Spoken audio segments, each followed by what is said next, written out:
Well, New South Wales sprinting towards freedom, slow going elsewhere across the country though, isn't it? And in Victoria, Australia's second biggest state in terms of population and economic heft, millions are crying out for a clear plan to get businesses back open, boys and girls back to school. Chief Executive of the Victorian Chamber of Commerce and Industry, Paul Guerra, is one of them. He's pushing for a plan to get restaurants, pubs and retailers open back across Melbourne before it's too late.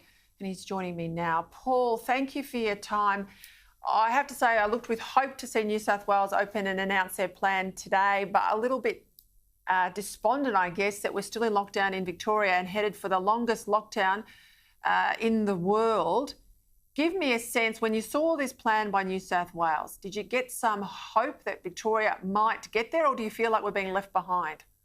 Yeah, there's always hope, and that's what we wanted to see today, Peter. Hence, we released our own plan, actually before New South Wales come out with theirs. But interestingly, it dovetails in. I mean, we know the National Cabinet framework is there. It's underpinned by the Doherty Institute. We know the 70% and 80% levels of what needs to be met. What we've decided to do is take that framework and then add what has occurred in Victoria in the past in terms of opening and put them into the different stages. So roughly for us, it's 80% first shot, then kids should be back at school. We can get some openings for hospitality and offices, but it really starts to kick in when we get to 70% double vaxxed and then 80% double vaxxed. And basically it's 70% double vaxxed, it's 50% capacity to hospitality. Offices come back in at 75%. We get theatres and events going again, and then at 80%, our view is that's COVID normal. Let's just get on with it at that point.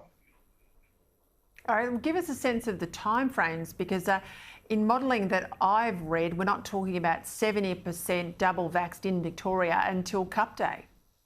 Yeah, it looks like it's come forward a bit, but I take your point. You know, we're 13% behind first shots of New South Wales now, and that delta has continued to grow over the past 5 or 6 weeks. We've got to catch it up, and we've got to catch it up by doing some smart things now. Take the vaccination out to the people, particularly in the northern suburbs of Melbourne, where we know the virus is spreading and the vaccination rates are low.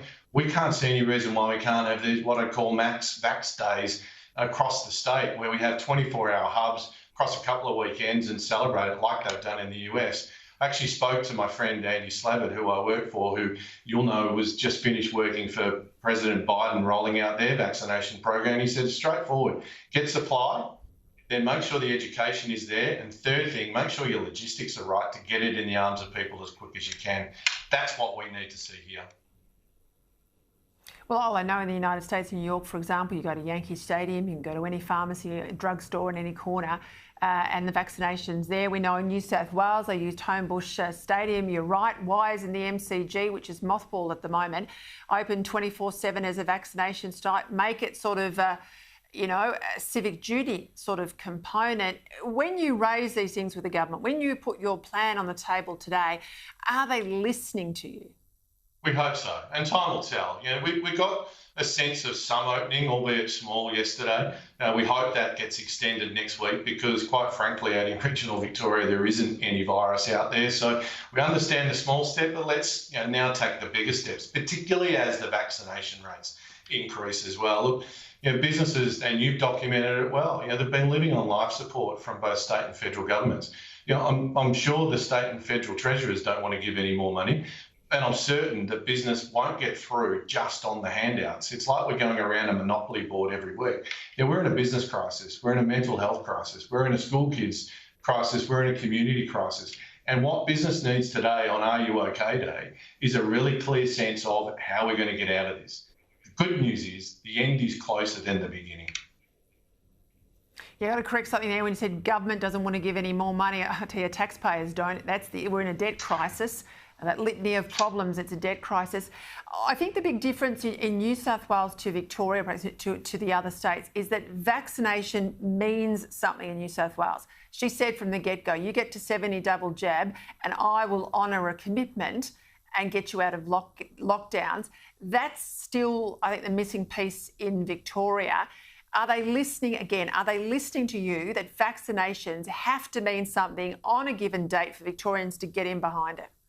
Yeah, we're starting to hear that signalling from the Premier here. Last Friday was a real shift in terms of we're abandoning zero, we're going to vaccination rates, we're committing to the Doherty Institute modelling and therefore the National Cabinet framework. What we now need to see is what the detail is, and that's why we've jumped ahead to say, hey, here's a plan.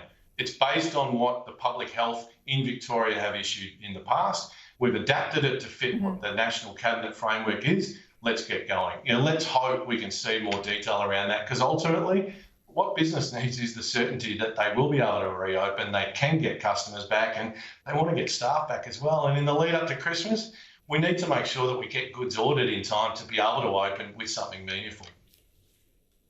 Spot on. It takes a while to get things here at the moment with supply chains around the world under pressure. Well, keep it up, Paul Guerra. Keep pushing. We'll back you here at Credlin. Appreciate your time.